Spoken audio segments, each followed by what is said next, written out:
Hello guys, hope you are well. Okay, so let's start our day 2. Last time we have worked with our structure, how we have implemented our project and how we set up our app, Django app. Let me just run conactivate. So my environment is source environment being activate. It's activated. We can move inside the project. Here we are with cd blog. So here we have our files, we can run it. Python manage.py run server. So here we go, let me just open it. 127.0. okay, so that was our first demo of template, how we can use our templates.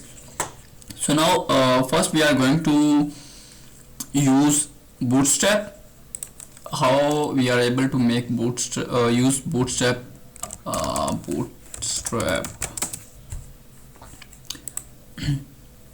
So guys, there are 2 to 3 different ways to use any libraries in our Django.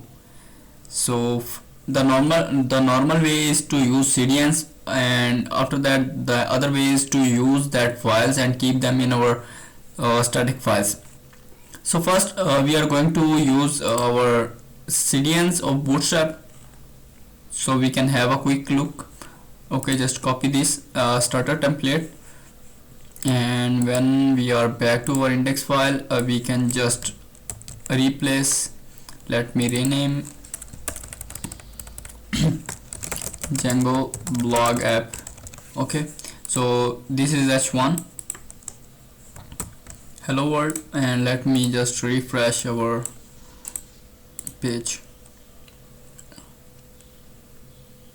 Here we go with our Bootstrap. Even we can more clarify this. Let me just div. Let me use Jumbotron.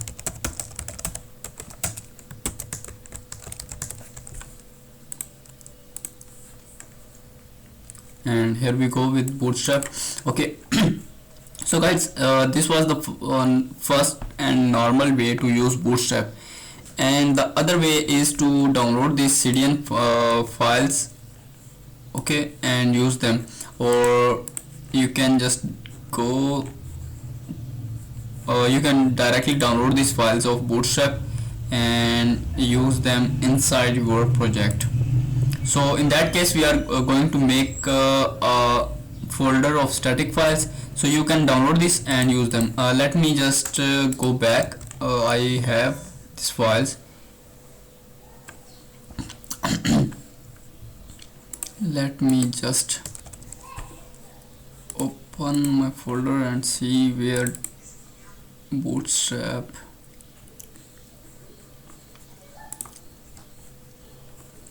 downloads.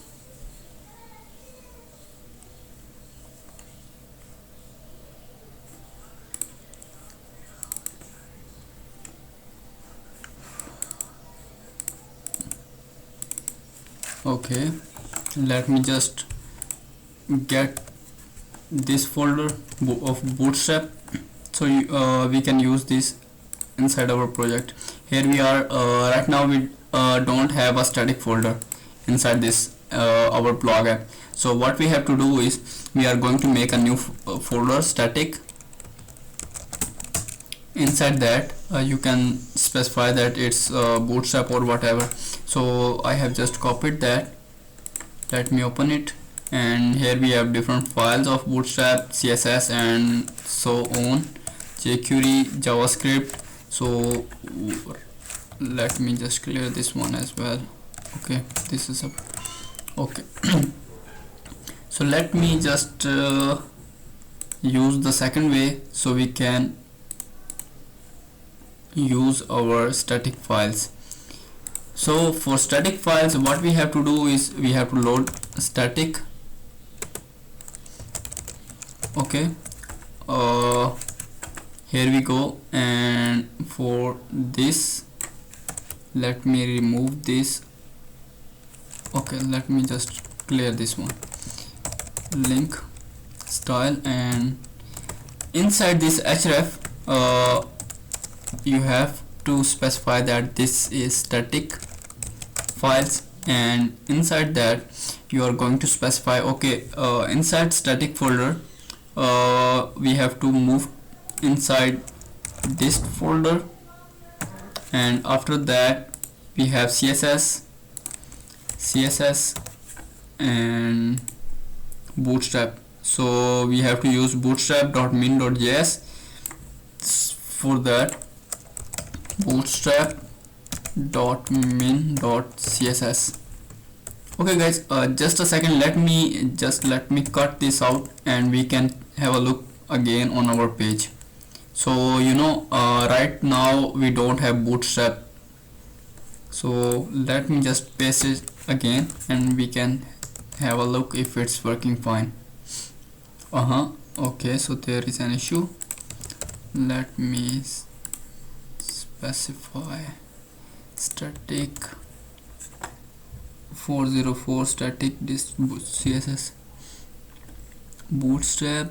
Inside here we have a folder named bootstrap,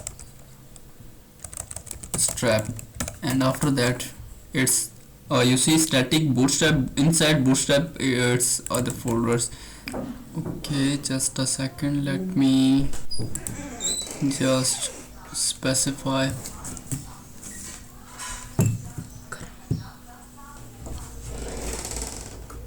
inside block.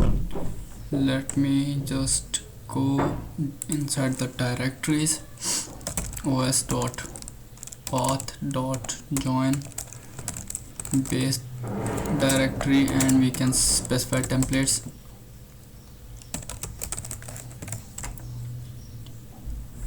And let's have a look again.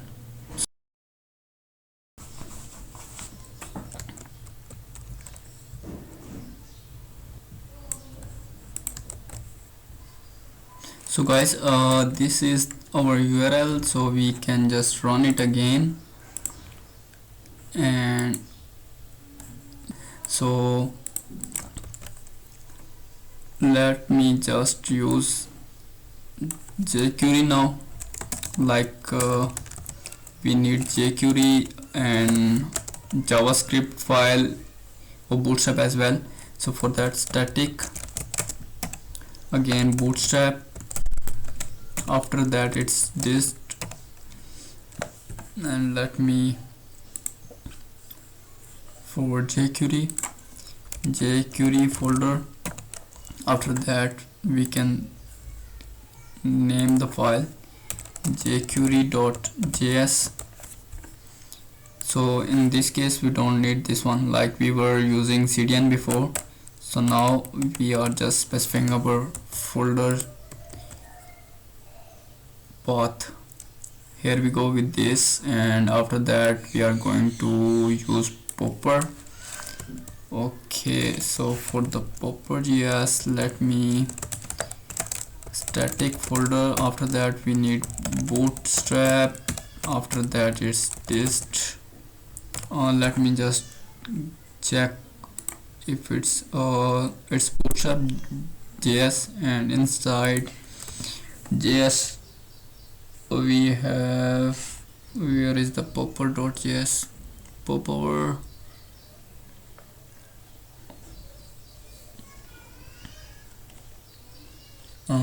Not in this one. And popper, no, we don't have inside this as well.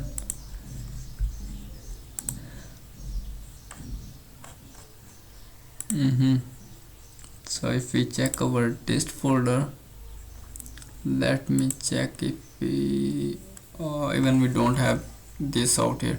Okay, just a second, we can just get this file directly from the CDN instead of wasting time. here we go with link. Where is the popper.js? Here is the link of popper.js. So let me copy this and copy this one, make a file inside your JS, new file, popper.js. got it? Here we go with that. So that means we have popper.js now, and it's inside JS, this bootstrap, this jQuery, we have this inside the JS folder.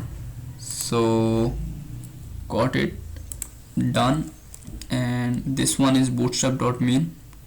So for that, let me just copy half of this. Okay, we can copy this, and here we go with that.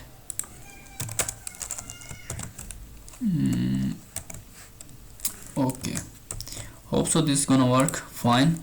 We can have a look. Cross origin, let me remove this one from both.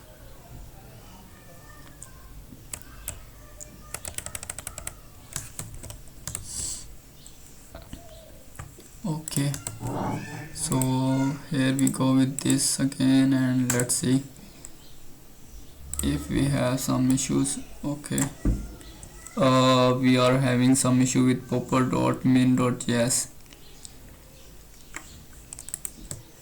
popper, okay, actually we have named it popper.js instead of popper.min, so we can just rename it and refresh, and here we go with that now.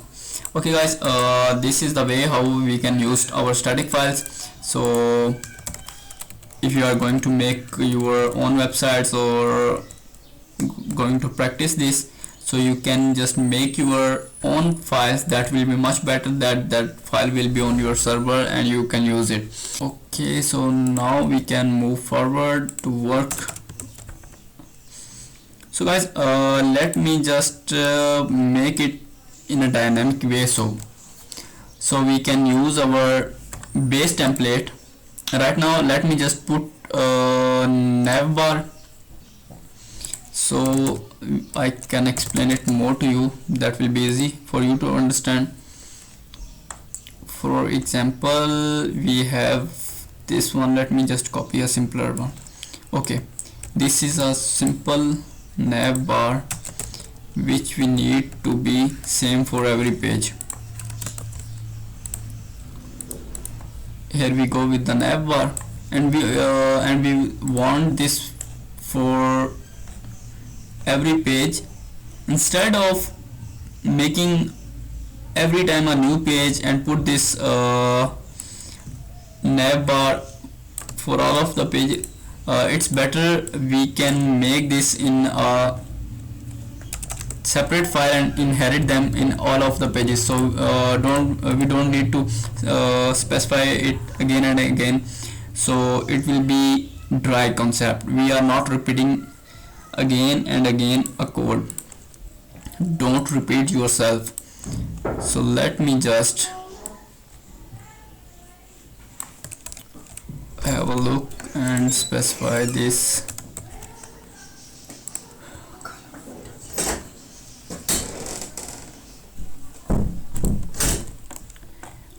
Okay guys, so here we have a template right now, and now we say that we need this file, this navbar in every page. So for that, what we do is we make a base file. Let me just close this, and inside the templates we have right now index.html, and let me show you that inside our templates blog app index.html, and we are going to make another file which will be our base file. For that, we are going to make a new file, base.html. You can name it anything you want. And what is going to be happen inside this base file is we are going to copy this one, the whole file.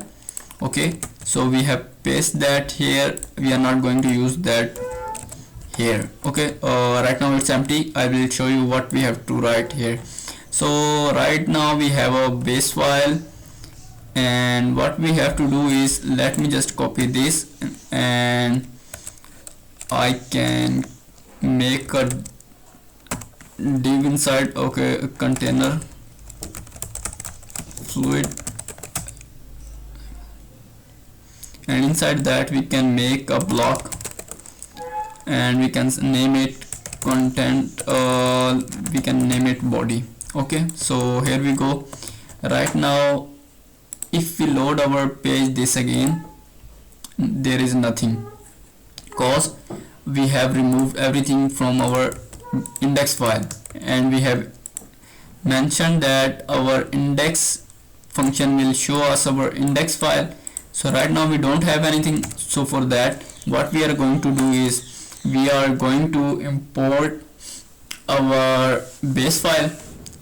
Okay, we can say extend, and for extend we are naming it, first we have to specify our directory where our base file is blog app, and inside blog app its name is blog.html, base.html, and now we are going to say, and where we the thing we have to show our content is inside this container. Every time we are going to make anything, it will be displayed inside this container. Let me name it id, and I can show you the code out in inspect element through the browser, this one.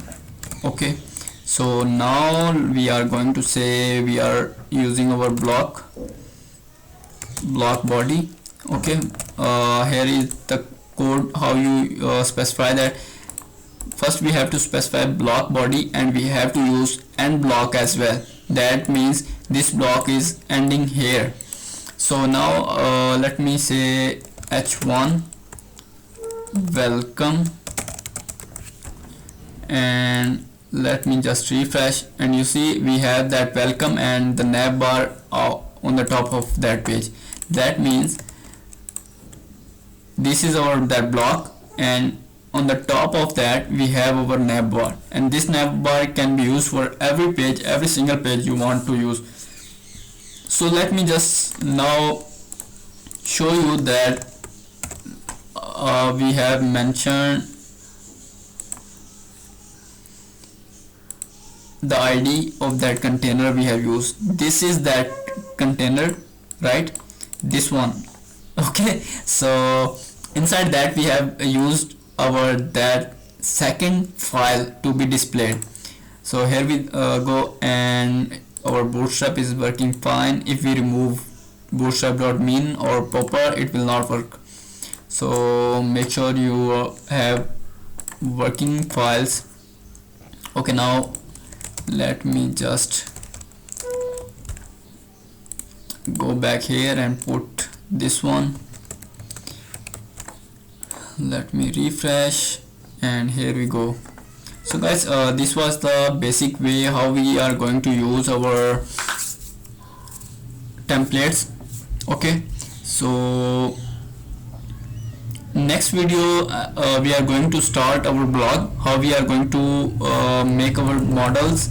Let me open that file. This is our models file, and inside that we make our models, and the models work for the database. It's like if you have worked with other programming languages, use our connections. First you use connection for the database connection, and after that you specify the queries how they are working for that database and tables, and you make different tables to get and store data for performing the CRUD operation. So right now in Python Django we are going to specify models here for that, and our model will work for our database connections and the tables. And to get and to perform the functionality of CRUD, we are going to use queries inside our views file. Okay, so we will perform that functionality tomorrow. Right now let me make another view, and we can just specify that we have multiple pages and our base file is working fine. If this is not clear to anyone, you can have a look to this. Either you can comment down. Okay, let's see page, it's another one, or either you can say blog request is passed.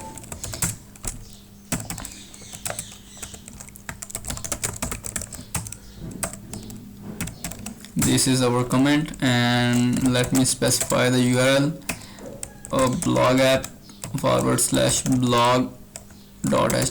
we don't have this page right now. Return render, either render, that's fine. Let me just use this way, request and URL. Right now we don't have this page, and after that even you have to specify that we have another page and that name is blog. So for that we are going to write it down, blog / the name of the function method you have made, this one. Okay, and after that you can name this. Okay, here we go with that, but right now we don't have. Let me just inherit. Okay guys, one more thing, the better way you can use this. Why? Okay, cool. We can specify, if you want to use Django method, how you are going to specify the links instead of hard coded, you can name it app name, and we can say it blog app. Okay, so now whenever you are going to mention or use your links, let me just name it blog. This is home page, and let's say this is blogs page. Okay, so inside the href you are going to use the way how we specify its Jinja template.